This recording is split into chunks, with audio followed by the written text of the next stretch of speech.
Happy New Year's, trainers! I'm James, and welcome to the first TogeTips video of 2021. Thank you, you're too kind. So today we're going to be doing something new on the channel. I'll be having a special guest on for a 2020 Pokemon Go Year in Review. Please welcome my brother Chris. Hey there, thanks for having me on today. So if you don't know, Chris has been on the channel previously as he made a video on the Machop Community Day coming in just a few weeks. So Chris, was that your first ever YouTube video? Yes, it was. Nice, it came out really well. Thank you. If you guys haven't seen it yet, go check it out. He gives all the details on the Machop Community Day that's going to be coming up in just a few weeks. So for this review, we're going to be taking a look at the raids, events, community days, new features in Pokemon, Niantic's response to the pandemic, and our overall thoughts on the year as a whole. We're going to be giving each section a letter grade from A to F. So let's get into it. Chris, why don't you go ahead and start things off with the raids of 2020. So, my rating is based off of the 5-star raids and the mega raids that were introduced back in September. And for raids overall throughout 2020, I'm giving it a C. Yeah, I feel that as well. I'm also giving it a C. I feel that the raids overall were decent. Like, we got some really great raids like Shiny Giratina Origin Form, Lugia with Aeroblast, the 3 Unova Dragons, and the Lake Trio Week. On the other hand, we got Heatran for nearly 2 months of the year, and Darkrai returned to raids 3 different times with no new moves. Data miners found the move Dark Void in the code, but for some reason, Darkrai didn't have it during the Halloween event. Yeah, I feel like we had many raid bosses several times, and others were missing throughout the year. We had no Mewtwo in its standard form, the legendary beasts were missing throughout the whole year, and both Groudon and Kyogre and Dialga and Palkia were missing except for little appearances during GoFest. Yeah, and that was only a day each, so it really didn't feel like a raid. Like, I mean, even if it was a weekend, like, that's still nothing throughout the whole year. Yeah, that's a good point. With the introduction of mega raids, a lot of people weren't a fan of that, and while I'll admit it wasn't handled great at first, in particular with how they distributed energy, it has been improved into a better system, with you being able to get energy from your buddy if you've Mega Evolved it before, and you can also get a lot of it through research, and that's something that I really like. Yeah, I'm definitely glad they increased the amount of energy you get from raids. I will say one of the big criticisms that still remains is one of the core mechanics of Mega Raids, where you're spending raid passes to do raids, only to get a stronger Pokemon that is still temporary, because you're still constantly spending energy on it, so it almost feels like a type of rental system, and I hope that they can move forward even better in the future to keep fixing the system. Yeah, I definitely agree with that. But looking back at some of the other raids we've had this year, we had Shiny Rayquaza during the Dragon Week. It was over a year since we'd had it last, so it was great to have it back. At the beginning of the year, we had Armored Mewtwo for the Pokemon Anniversary. Yeah, I really liked both those raids. Putting Armored Mewtwo back in for the Pokemon Anniversary with Psystrike, which made it even better for Ultra League, is something that I really enjoy, and Shiny Rayquaza is always a highlight whenever it's seen. Hopefully next time we see it, we can maybe get a signature move on it. One thing that really disappointed me, though, was back in November when we received Cobalion, Virizion, and Terrakion in raids once again. None of them had the move Sacred Sword, and this was actually the first time that a legendary had lost its legacy move since it was released. If you remember, Cobalion got Sacred Sword back in the spring. Yeah, that was really shocking, to be honest. It's something that I definitely would have liked to see. We've never seen a legacy move get taken away with the exception of Mewtwo, but Mewtwo lost Psystrike only to get Shadow Ball and vice versa, so it's never not had a legacy move. Also, I was really disappointed that Kyurem was our raid boss throughout the entirety of December, with no new shiny and no new move either. We also had the Regis throughout the month for only 2 days, and I really would have liked to see them from Friday to Monday like they've done with previous raid weekends. We had these Pokemon that were more sought after, good for PvP, and shiny, but we only had them for a really limited amount of time. And I was also really disappointed that they were sharing the spotlight with Kyurem, who was a lot more disappointing, so I didn't find that very exciting.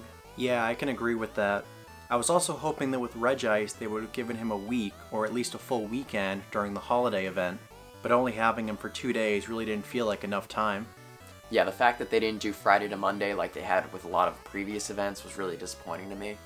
One thing that I was really excited to see this year was the return of the Kanto birds, Zapdos, Articuno, and Moltres, back earlier in the fall. It was something that was great because they all had their special moves and they're all useful in different ways. Articuno being good for PvP, and Moltres and Zapdos being really good in raids. It was also really nice because it's been 2 years since we've actually seen them in raids. It was back in 2018, so having them finally return was really nice. And I kind of wish they were back even longer, but luckily we know they're going to be back for another week during the Kanto Tour event in February. That's true, I'm really excited for that too. So I think that justifies our rating that we both share of giving raids a C for 2020. There were some good things that we had, but I think overall there were a lot of things that just left us feeling pretty meh. Yeah, that's true. But that being said, there's still a lot to look forward to in 2021. We're getting Genesect holding a burn drive next week, then Groudon and Kyogre are going to be returning for a full week, and then Mewtwo will be joining the legendary birds for the Kanto Tour. So there's going to be a lot of exciting things coming in the new year. Yeah, I'm also really excited to see who we're going to be battling in 2021. Alright, so let's move into the events tab of our review. So for the events, I'm going to give it a B. And the reason I'm giving it a B is because this was by far the heaviest year for events in Pokemon Go history. There were a lot of good quests, a lot of brand new shinies added to the game. There were some unique spawns, like the Buddy Up event had both Volbeat and Illumi spawning worldwide. Yeah, I very much enjoyed the Throwback Challenge week. I think the spawns were really unique and diverse, and the fact that we had multiple weeks was really fun. But I think we can both agree that too many events happened this year. Looking at all the in-game events, most of them only had a few days in between, with the longest break being only 10 days between Unova in August and the first week of the Mega Raids in September. But I feel like overall, you would have one event end only for one to begin, within a day or two after. Yeah, I feel that, and it really creates a lot of feelings of, fear of missing out on events. Like if you don't participate for a week, you're going to miss out on a shiny or new Pokemon, stuff like that. Absolutely. It definitely took out the feeling of events feeling special, whereas in past years they happened every few weeks and it would be something that was built up to really well. I feel like now it was the main course every single time. I will say though, GoFest was handled pretty well for the most part. It wasn't crazy expensive to participate, and you could do it from home this year. Yeah, definitely. I really like how they handled the price of GoFest this year. Making it only $15 for both days made it more affordable so anyone could participate. Yeah, it's something that I really enjoyed as well. Especially those who were staying at home, they could easily do the entire event on an incense, which was really nice. There were a few things that I wasn't a fan of with the event. There were a lot of crashes during certain portions of the event, but they did make up for this later by giving us a few hours of GoFest gameplay a few weeks later. Additionally, the shiny rates appeared to be lowered from past years, but I didn't find it too intrusive.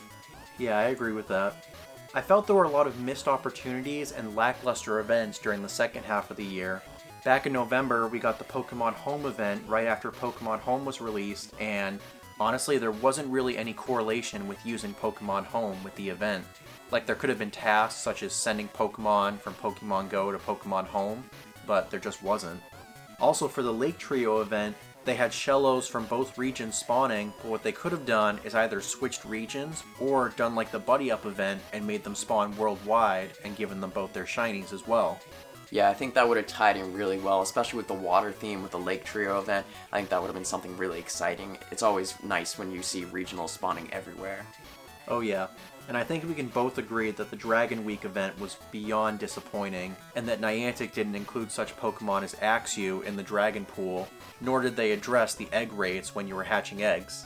Yeah, absolutely. I know the Silph Road did a lot of research, and in their first few days they hatched about 500 eggs and didn't even get a single Dino, never mind a shiny one, so I thought that was really disappointing. Additionally, I also found several events missed opportunities for releasing new Unova Pokemon, such as Sewaddle for the Bug Out event, Druddigon for the Dragon event, or even Larvesta for either the Bug Out event or the Solstice event. None of these Pokemon were released corresponding to appropriate events. Druddigon and Larvesta are still unreleased, but Sewaddle was released. It was just released randomly as part of GoFest. I think tying into events would have been something really nice, and something that I hope we see more of in the future. Yeah, definitely. Also, we had the Secrets of the Jungle event, which was tied into the Pokemon movie that was just released in Japan. To be honest, the event was really overhyped when it came out. I feel like there was a lot more put into the announcement of it than what we actually got. Yeah, absolutely. I definitely think the highlight of that was the Shiny Celebi, which I still think is an amazing prize, but I think the spawns and quests overall left a lot to be desired. Yeah, definitely. I feel like there were more Pokemon from that movie they could have included. Yeah, absolutely. There's even some unreleased Unova Pokemon that they could have included that were in the movie too. Additionally, I think there's something that we can both definitely agree on, and that's costumes. We had costumes all throughout the year with so many events. It seemed like every event had a new costume. Things like Togepi and Cubchoo in previous events who couldn't evolve at all, yet Slowpoke and Slowbro could. Yeah, that was absolutely ridiculous to me. During the springtime event, I hatched a shiny Togepi, and because it had the flower crown, I couldn't evolve it. Yeah, that's really rough. So yeah, I feel like stuff like this, like certain costumes shouldn't be able to evolve, like, you know, the Pikachu, the Charmander, Squirtle, and Bulbasaur from the Halloween event. But if it's just a flower crown, like, you know, what we got in the springtime, like, that stuff should be good to evolve. I mean, Eevee had a flower crown previously released, and you can evolve that into all its forms.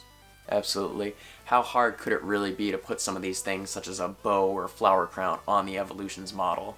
Another new feature that we saw this year was the creation of battle days.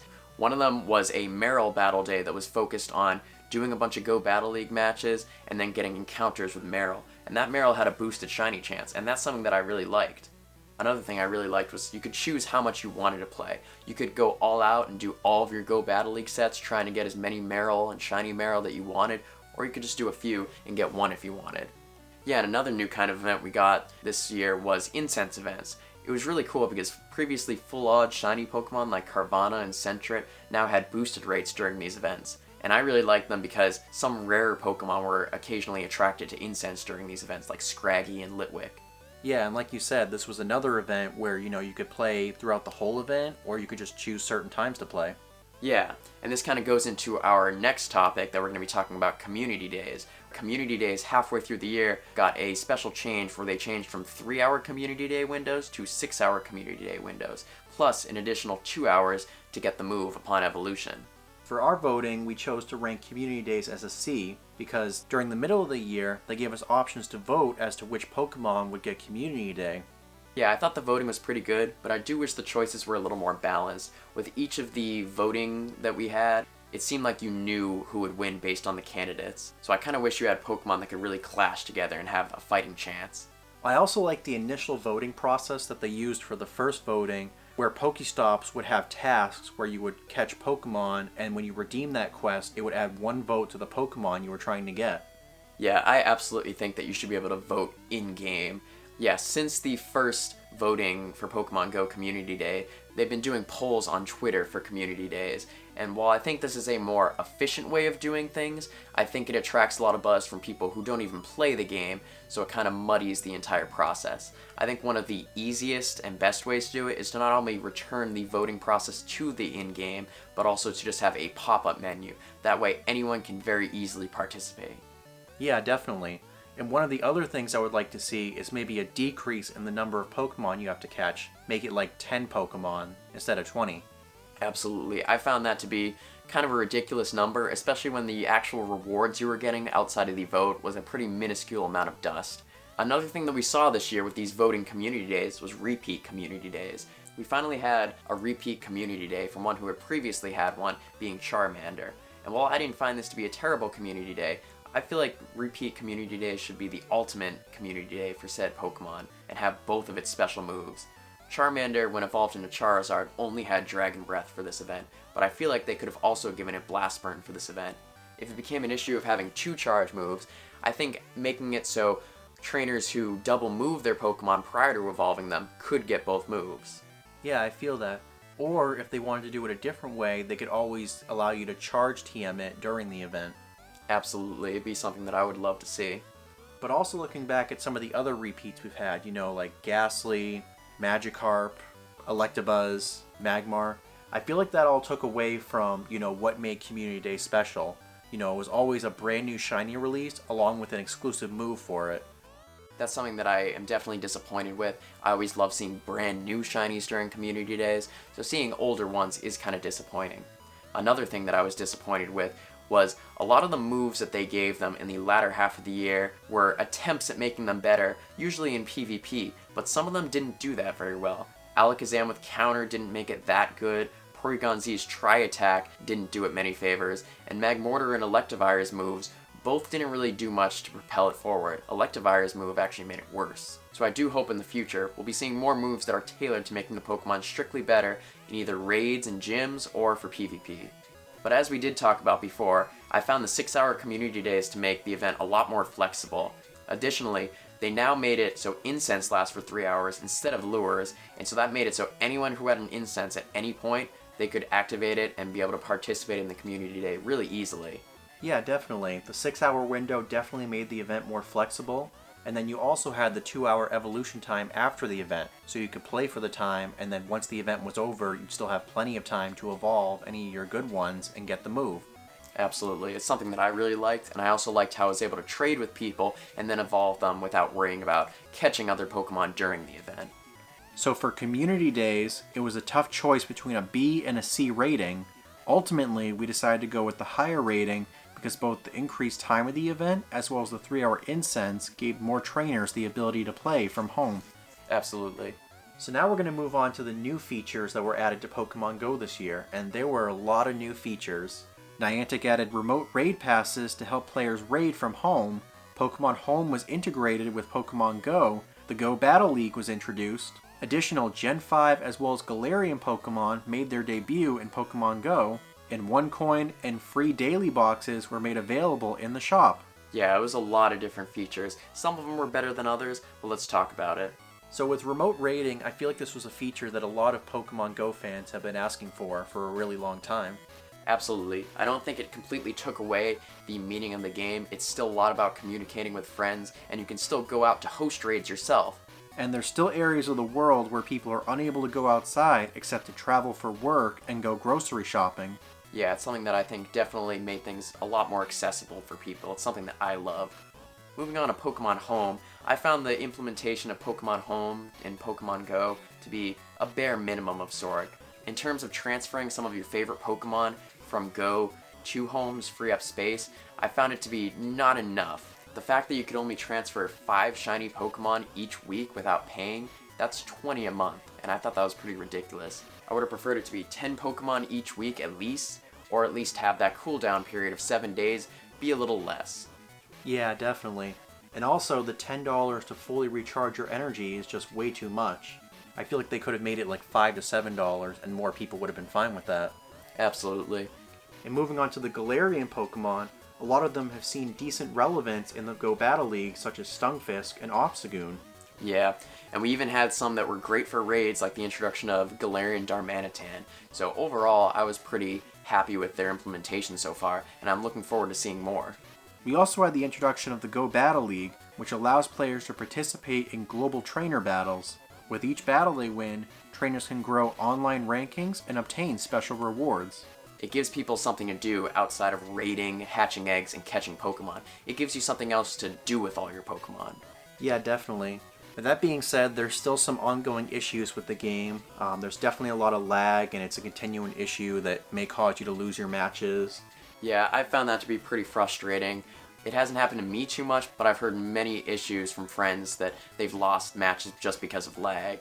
Additionally, the encounters for winning a certain amount of matches per round has gotten progressively worse throughout Go Battle League's span. Whereas we had some rare Pokemon at first, like Litwick and Dino, and even legendaries in the encounter pool, nowadays we mostly have starters and more common Pokemon, which I find a huge downgrade. Yeah, especially during Season 6, where every rank, your first reward is going to be one of the starter Pokemon from generations 1 through 4. It's not until rank 15 or 16 that you actually start getting some of the newer Pokemon and some legendaries as well. Yeah, I found it to be a huge disappointment. If they wanted to give you Pokemon that could be useful for Go Battle League, I would have liked to see them give you final evolutions of the starters, maybe even with their Community Day move. Yeah, that being said, there are some pretty good rewards you get with the Go Battle League. You get a lot of dust for doing it, you get an item, whether it be like a silver pineapple berry or charged or fast TM, and you can even get some rare candies on the later end. Yeah, it's something that I really loved, putting a lot of my dust into it, but it's something where I got a lot of dust back, so it seemed like you were investing in not only the fun, but a lot of good rewards too.